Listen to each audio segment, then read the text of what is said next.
is his consistent berating and insulting and ad hominem attacks, particularly against women. Whether it's Give Kristen, me a break. What do you mean give me a break? Kristen Walker this week. It's Kristen. Caitlin Walker, I'm Caitlin sorry. Collins last I've week. worked with the Kristen when I worked at the White House. Will you give me a break? Have you no shame as a woman that we hear him call them ugly and piggy and crooked and liars and stupid and bad journalists? Have you absolutely no solidarity with women? Oh my God, I can't believe you sit here and tell me to give you a break. But in this network, we hear him tell our journalists that she's not fit to be a journalist because she doesn't smile. Hey everybody, welcome back in. So glad you pulled up a chair for this one, because the panel went completely off the rails today. Here's the setup. A roundtable lit up over a moment where the president got pressed by reporters, didn't like where it was heading, and simply got up and walked out of the interview.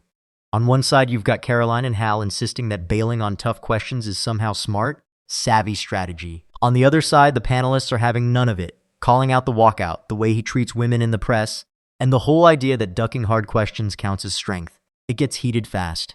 Do yourself a favor and stick around all the way through, because the back half is where it really tightens up and the excuses completely fall apart. You do not want to tap out early on this one. And while you're here, drop a comment and let me know where in the world you're watching from. I love seeing how far this little community stretches, so go ahead and put your city or country down below. All right, enough from me. Let's get into it. When he was candidate Trump and they had the primary and he lost to Ted Cruz, the first thing he said was it was rigged. And he insisted that the state officials change the actual results of that primary. You remember that. And Ted Cruz was very upset by that because he called Ted Cruz a liar. That was what, 10 years ago.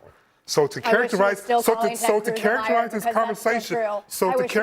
conversation without an understanding of who he has been, I think is unfair to the conversation we're supposed to be having now. He's always done this. Caroline also suggested that Trump loves taking tough questions, but here is his very real history of not taking tough questions that he doesn't like. Listen. Your first statement was, are you ready for tough questions? Are you? That's no way to talk. It's no way to talk. I think we have enough of an interview here, Hope. Okay, that's enough. Let's go. This right here is where the whole defense collapses. Caroline sat there and told us the president loves taking tough questions. He loves them. And I almost laughed because the panel immediately rolled the tape that buries that idea completely. You have to understand something. A person who actually welcomes a challenge does not need a montage of himself walking out of rooms. Confidence does not flee. Confidence sits in the chair and answers. What we got instead was a man treating a basic question like a personal attack. Listen to how thin his skin really is. When a reporter simply asked if he was ready for tough questions, the response was that this is no way to talk. Asking a leader whether he can handle scrutiny is now offensive to him? That tells you he does not see the press as a check on power. He sees it as a fan club that forgot its job, and then the tell of all tells. He says, I think we have enough of an interview here. Enough. He gets to decide the exact second the conversation ends, and surprise, that second always arrives right when the questions stop being comfortable. That's enough, let's go, and he is gone. Here's the part people forget. This is not how the office used to work. Back in the early 60s, the president of that era took live, unscripted questions on national television, on camera, no safety net, knowing reporters could push hard in front of the entire country. He did it on purpose, because facing the public was understood as part of the job. So when someone tells me the modern version deserves credit just for sitting down at all, I have to be honest. The bar did not slip. Someone buried it. Let's go. The only way it's not going to happen again is you have to solve the problem of the presidential rigged election of 2020. Mr. President, if I'm... Wait, one more question. The woman that you said was a great doctor in that video that you retweeted last night said that masks don't work and there is a cure for COVID-19, both of which health experts say is not true.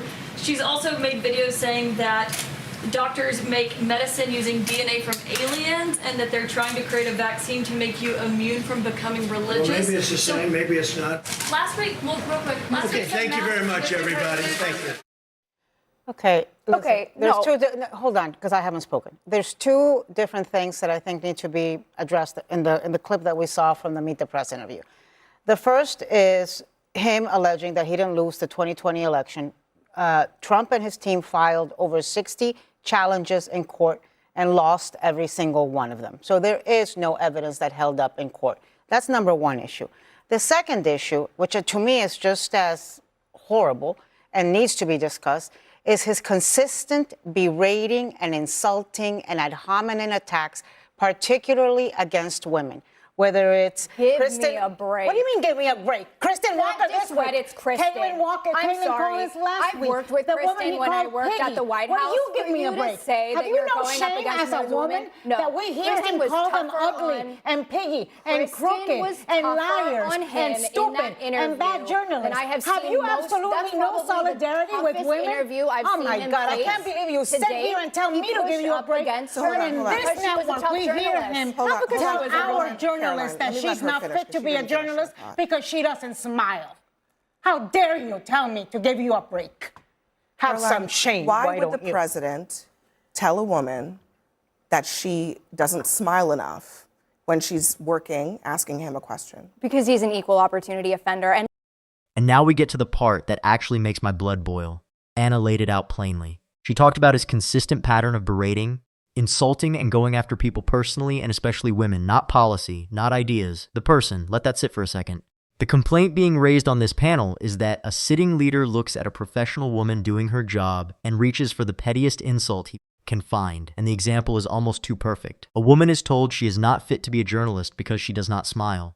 Because she does not smile. I need you to really hear how absurd that is. A trained reporter prepares, shows up, asks sharp questions, and the response has nothing to do with her work. It is about her face. About whether she looked pleasant enough while holding power accountable.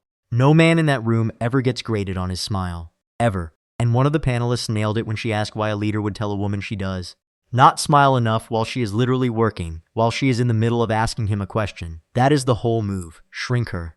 Make it about her expression instead of his answers. Change the subject from his record to her tone. Then Hal reached for the laziest defense in the book. He goes, well, he is an equal opportunity offender. As if being rude to everyone somehow cancels the pattern out. No, that is not a defense. That is a confession. You do not earn a pass for insulting more people. And here's what people miss. When the insults keep landing on women in this exact way, the pattern is the point. It is not random, it is a habit. And habits tell you who someone actually is. Let's not pretend. Let me explain how the Give me game. another example of Let him me telling explain a how the man- game. Let me explain how the game works. Give me an because example of him being equal Let me explain how the game opportunity works because with Caitlin that got something out of that particular exchange insult, too. Caroline. The president gets a lot out of having combative exchanges with journalists. His base loves it. His poll, that's why I said he should do 2 to 3 more of these a week. His poll numbers go up. But Caitlin's getting something out of it too. So many journalists have made their careers in this country off of being combative with President Trump, Caitlin Collins included, Jim Acosta, many former people. It is all part of the game. It is all part of the theater. Not a She's game. tough. She can Why is it a game But to the you? fact that you guys are going to call this a woman problem, Kristen did one of the toughest interviews I have seen someone do with the president up to And he date, walked up she and deserves left credit for because that. he couldn't But take it. He didn't push back. She she's flew a all woman. the way to He just pushed Wisconsin, back. It was tough left her, and questions. did Grow up. went to do her job. No, the guy needs to grow up. He's the president of the United States. He needs to grow up, and instead of walking out, having many a interviews did tantrum Biden and do? taking- How many interviews did Biden and do how much like did you that? criticize He never him? did an interview. Okay, and Biden is It's back like in the a White House. We can reflex. discuss That it. is a The Biden is like that a is reflex. separate Jesus. conversation It's the truth. than just So talking is the about 2020 election. What is Biden, doing? blah, blah, blah, blah, blah, Guys, Biden, blah, blah, blah, blah, one blah, at a time, Biden. please. Elsie, you were making a Jesus. point. Look, I get it. You want the president to look good. I get it. You want to talk about 2020. I mean, I'm bringing up he Biden. does. The president- You said no, that. I actually brought up 2015 when he started beginning the lies You did that too. about talking about how elections have been stolen. I was just letting you know there's a pattern here that's been 2 years long. That's why I brought that up. But to the point I'm trying to say right now is that what do you want this nation to gravitate towards? The behavior that we've seen in which you berate women, or behavior in which you learn how to negotiate with someone that you don't agree with, but you don't need to yell or get up It's and not leave it about at an women. It's interview. about And this is the moment that should end the argument for good.